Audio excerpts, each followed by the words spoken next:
Ano yung pinakamahirap na shift? Sa umaga o sa gabi? Parehas lang pero mas maraming tao sa gabi kumpara sa araw. Kasi nga init, no? Hindi masyado. Maraming tao sa gabi. Iwalta, paano pag umulan? Anong mangyayari? Ano, mga waterproof naman daw yung mga kumakain dito kayo. Pero hindi, may mga tent naman tayo pero nagpaplano ako kung papagandahin ko ba, bubungungan ko ba siya. Kaya lang syempre, di ba pinapisto lang tayo dito.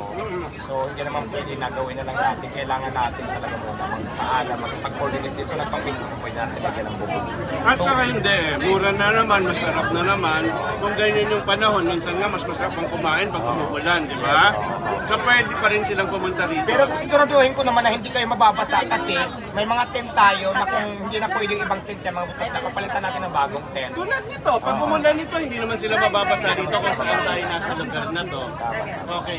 Tapos, baka Diwata maganda rin, matour mo ko dito sa yung